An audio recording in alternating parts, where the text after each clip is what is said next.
Hello friends, we now extend the property of the determinant जो हमने last time पे सीखा था, that we can split the determinant along addition and subtraction. लेकिन ये जो स्प्लिटिंग है, it has to be strictly along one row और one column at a time. इसके अलावा हमने ये भी देखा था लास्ट वीडियो में कि if we have certain addition of determinants तो हम उनको कंबाइन करके सिंगल डिटर्मिनेंट बना सकते हैं, प्रोवाइडेड कोई भी दो रोज और दो कॉलम सारे डिटर्मिनेंट्स की सेम हो। तो हम एडिशन सब्ट्रैक्शन में जो डिटर्मिनेंट्स हैं उनको कंबाइन भी कर सकते थे, and we looked at some 2 or 3 simple examples based on that particular notion. Now we extend this concept further, and suppose we have a determinant, let's say delta. This determinant is a function of r, मतलब ये determinant r के terms में है, and suppose you have f of r। ठीक है, तो यहाँ पे f, g and h, these are some expressions in terms of r, and ai, bi, ci are constants for i equal to 1 to 3। ठीक है, तो सेकेंड और third row जो है, these are constant, these two rows are constants, and first row is containing some expression in terms of r. Now suppose you have to find sigma delta r, and suppose r goes from 1 to n. This means you have to find the value of delta 1 plus delta 2 plus delta 3 and so on up to delta n. So now this value will be equal to f of 1, g of 1, h of 1. And this is the first term that I am writing this term, and then you have a1, b1, c1, a2, b2, c2। इसी तरह से delta 2 की value हो जाएगी f of 2, है ना। Will replace this r with 1, r with 2, r with 3 in all the three places. So f of 2, g of 2, h of 2, and then again you have a1, b1, c1, a2, b2, c2 plus so on up to f of n, g of n, h of n, and a1, b1, c1, a2, b2, c2. Now what we observe interestingly is that in all these determinants, second and third rows are same. So that means I can combine all these determinants into a single determinant. So I can write this as a1, a2, b1, b2, c1, c2, and the first row, after combining all these rows of all the determinants, the first row becomes f1 plus f2 and so on up to f of n. Then this becomes g1 plus g2 and so on up to g of n, and finally you get h1 plus so on up to h of n. And this is interestingly same as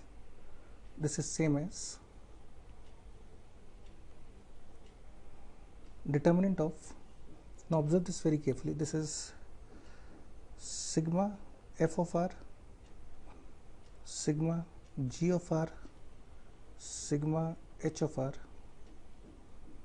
where r goes from 1 to n in all the cases.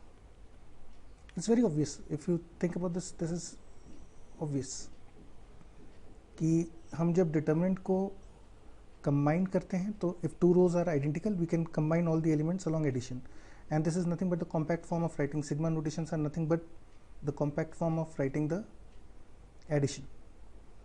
and the remaining elements being same. So you have A1, B1, C1, A2, B2, C2. So what we get is, the final result is, if you want to go for the summation of a determinant in which all the variables are in single row, then we can take this sigma inside that particular row. You can take the sigma inside the particular row. You can take the sigma inside the particular row. जिस रो में R के terms हैं उस रो में हम sigma को ले जा सकते हैं, provided the remaining two rows are constant. So the important thing is provided remaining rows or columns are constants. So let's take an example based on this.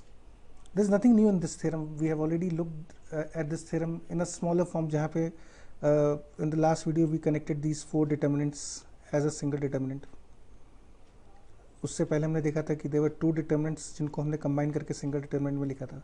So this is nothing but the extension of these four determinants. अब की बार हमने n determinants को combine कर दिया. So let's look at an example that how do we use this principle.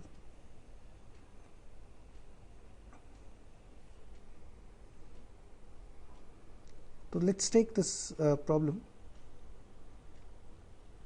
You are given a determinant dr,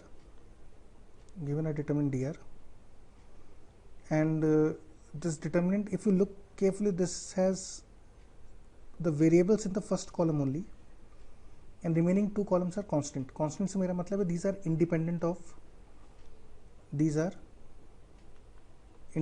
of R. So they are kind of constants. ठीक है. Now what the question is, you have to find the value of sigma. You have to prove that in fact delta R का summation जो होगा ये 0 होगा. So now let's start with the calculations. Summation of delta R will be equal to d1 plus d2 plus d3 up to dn, and we'll get this value. And since the columns are constants, so I can take this summation inside the first column, sigma R, sigma 2R minus 1 and sigma 3R minus 2, remaining elements and remaining columns being as it is.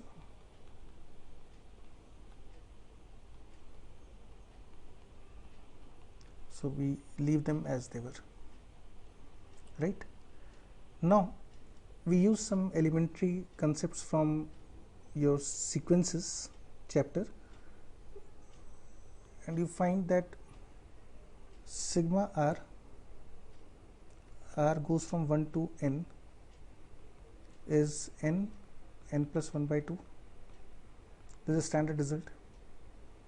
Sigma 2R minus 1, R goes from 1 to n,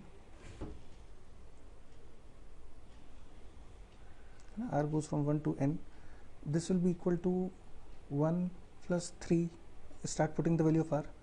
So the first value is R equal to 1, then R को 2 रखेंगे तो 1 plus 3 plus 5 and so on, which is an AP of n terms, and the sum of this AP will be number of terms by 2 into 2 times the first term plus n minus 1 into common difference, and this will simplify to n square. And then you have sigma 3R minus 2, R goes from 1 to n, और फिर से हम इसमें R की value plug in करते हैं. So this is same as 1 plus R की next value 1 डालते हैं तो दिस बिकम्स, R को 2 डालेंगे तो this becomes 6 minus 2 which is 4, फिर R को 3 डालेंगे तो 9 माइनस 2 इज 7, फिर 10 and so on. This is again an AP of n terms, which sum will be n by 2 times 2 times the first term plus n minus 1 into common difference 3, which is same as n by 2 times 3n minus 1, right? So what we have done is we have simply calculated the value of each summation. Sigma r, it is same as this value, sigma 2r minus 1, and then you had sigma 3r minus 2. इनको हमने अलग से calculate कर लिया. And now we simply plug in the values. We simply plug in the values to get, this is same as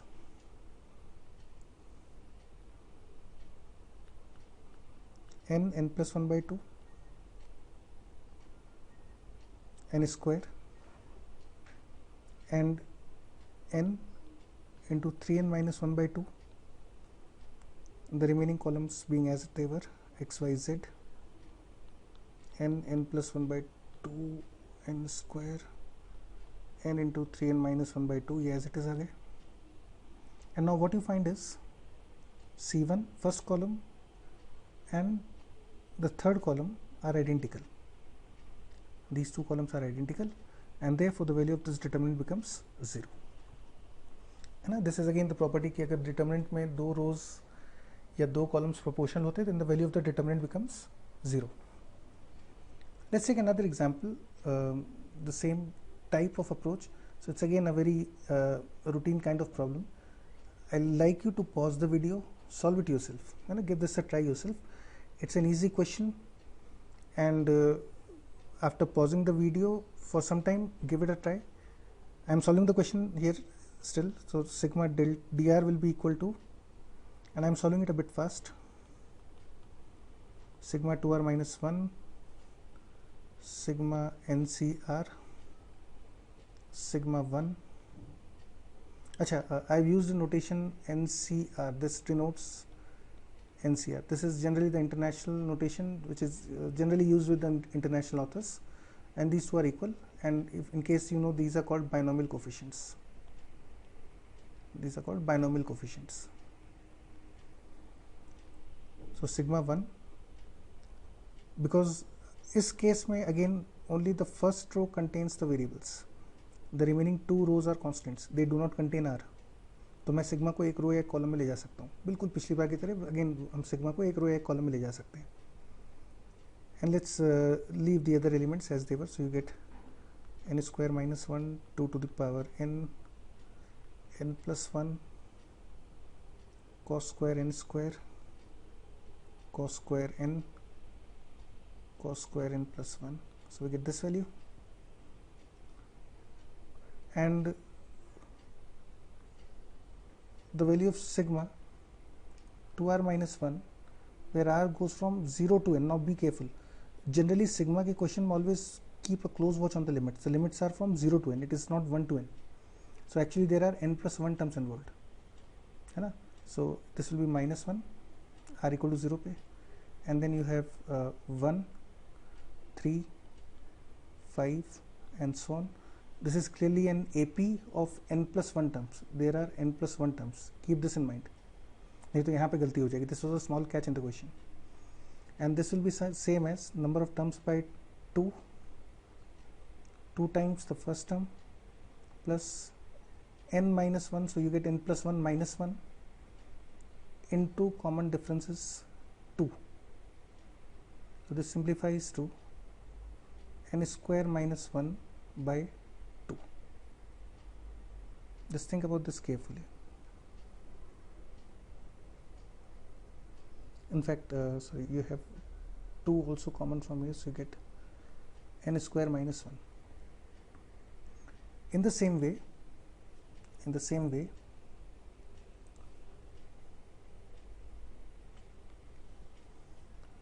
sigma NCR will be equal to, if I start with r equal to 0, you get NC0, NC1, NC2, and so on up to NCN. This value is same as 2 to the power n. It follows from the binomial expansion कि 1 plus x की power n की value होती है NC0 plus NC1x and so on up to NCnxn. This is what we studied in class 11th. And if I plug x equal to 1 on both the sides, so you get 2 to the power n is equal to NC0 plus NC1 and so on up to NCn. So the value of the second term becomes 2 to the power n. The value of the first summation becomes n square minus 1. Now we move to the last summation given in the question, that was I'm just solving it here. This was summation of 1, r goes from 0 to n. Now if I put r equal to 0, I get 1. If I plug r equal to 1, I again get 1 plus 1 and 1, and again be careful, this is n plus 1 not n, है ना, इसको n मत लिख देना. This is a very common mistake that people make. We often overlook the number of terms involved. हमें habit रहती है r equal to 1 to n तक की, जबकि question r equal to 0 to n है. And this is a very common trap which is given in the questions of JEE previously also. You have to be very cautious about the number of terms involved. The number of terms are n plus 1, they are not n. So now as a result of this, this determinant becomes, the first becomes n square minus 1, then you have 2 to the power n, and then you have n plus 1, you have n square minus 1, 2 to the power n, n plus 1, cos square n square, cos square n, cos square n plus 1. So what I've done is I have simply plugged in the values. I've plugged in the value of this sigma from here. I've plugged in the value of this sigma from here, and I've plugged the value of this sigma from here. So these are the three values that I have obtained from the sigma notations, from the summation. And now you can very well see that the first and second rows are identical, and therefore the value of this determinant becomes 0, which is the answer, which was supposed to be proved, right? So this is the basic idea of the summation of determinants. अब एक common बात आती है, there is a very logical doubt कि what happens if suppose if a determinant is like delta r is fr, gr, hr, and then maybe you have f2r, g2r, h2r, and maybe you have f3r, g3r, h3r. मतलब अगर सारी रोज में r के terms आ जाएं तब क्या करेंगे, या सारे कॉलम्स में r के टर्म्स आ जाएं तब क्या करेंगे? तब obviously you cannot use the above principle. We cannot use above principle. That is valid only when all the terms containing r are in single row or single column. अगर एक से ज़्यादा रो में r आता है या एक से ज़्यादा कॉलम्स में r आता है तो we cannot use this principle. Then the question is, how do we solve this? So maybe the only way out is you can expand this to obtain h of r and then find sigma hr. That is the only way out. So in case r appears in more than one rows or columns, we cannot apply this principle. This principle is valid only when the terms containing r are in single row or are in single column. Only then we can use this. अगर एक से ज़्यादा जगह पे r है तो फिर आप डिटरमिनेंट एक्सपैंड करो और उसके बाद सिग्मा नोटेशन जैसे यूज़ करते थे सीक्वेंसेस में वैसे करोगे. Alright, so we now move extend this summation principle further to something more interesting, which is called integration, because हमें पता है integration is also kind of summation. So let's see whether this same concept is applicable for integration as well. So now friends, let's understand that what is integration, or how do we actually go for integration in case of determinants. Now one of the very common strategy is that suppose if you are given a determinant delta x, now this is a determinant which is a function of x, as f1x, suppose g1x, g2x, and the remaining elements of the other rows are constants.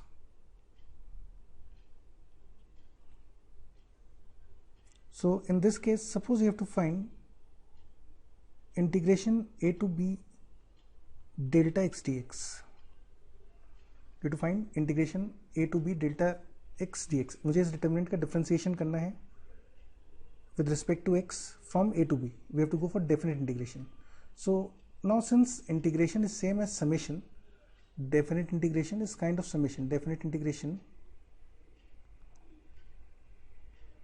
is summation over differentially small elements. Now this notion we'll understand in integration. Definite integration होता क्या है and how is it related to summation. That thing you can understand after the video session on integration. ठीक है, अभी फिलहाल हम देख रहे हैं कि how do we actually integrate this. तो हमें ये पता होना चाहिए the fact that we'll be utilizing is definite integration is kind of summation. It's simply a summation.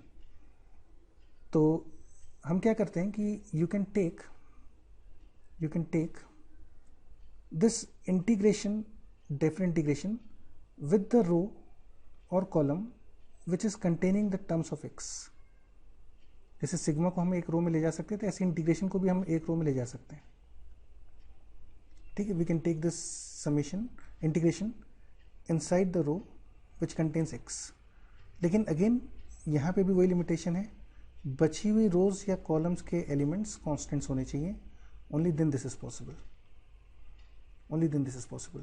So the important thing, there are 2 points which you have to remember here. The first point is we can use the above method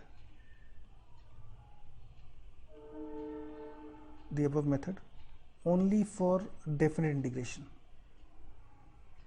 Only for definite integration. Definite integration मतलब जिसमें limits होती हैं. आप ये principal वहीं use कर सकते हो. तो जैसे फॉर एग्जांपल यदि मैं आपसे सिर्फ पूछूं कि what is the value of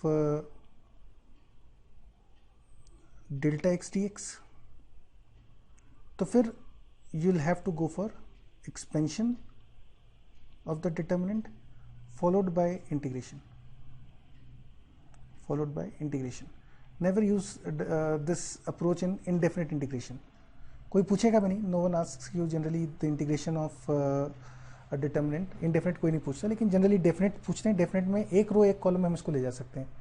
and again the same problem, अगर हमारे पास एक से ज़्यादा रोज में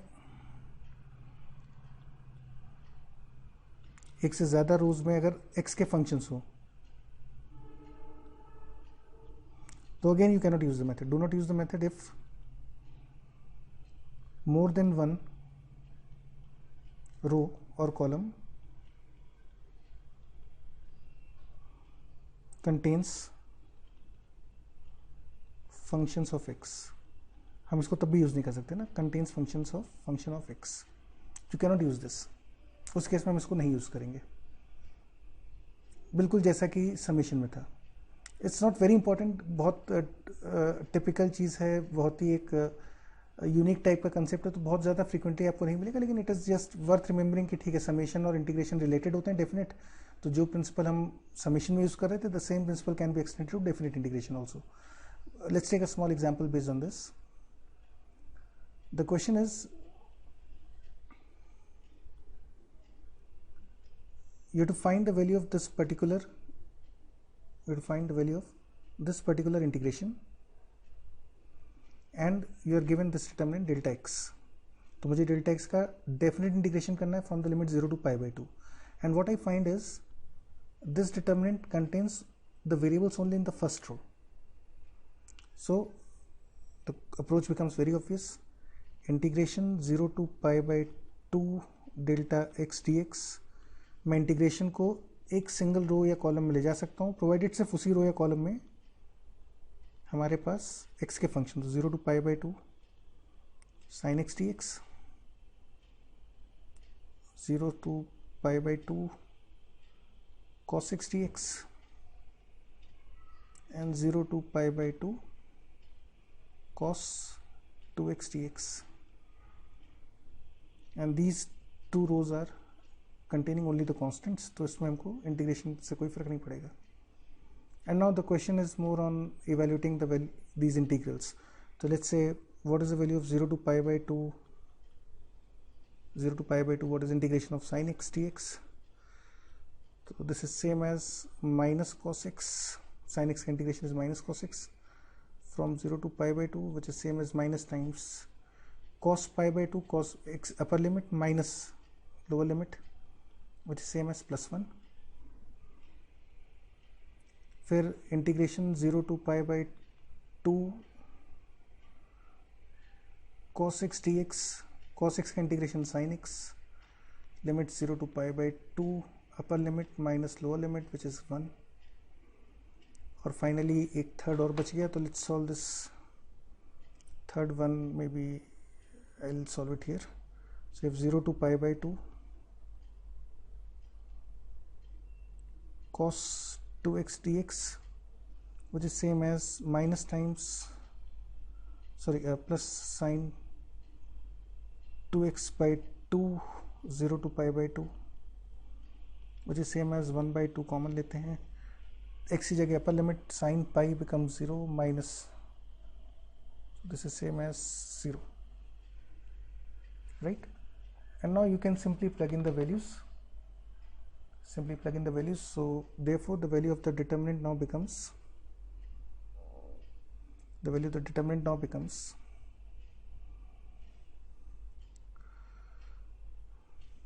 the first integration 0 to pi by 2 sin x dx, this value was 1. So put in the value, let's say 1.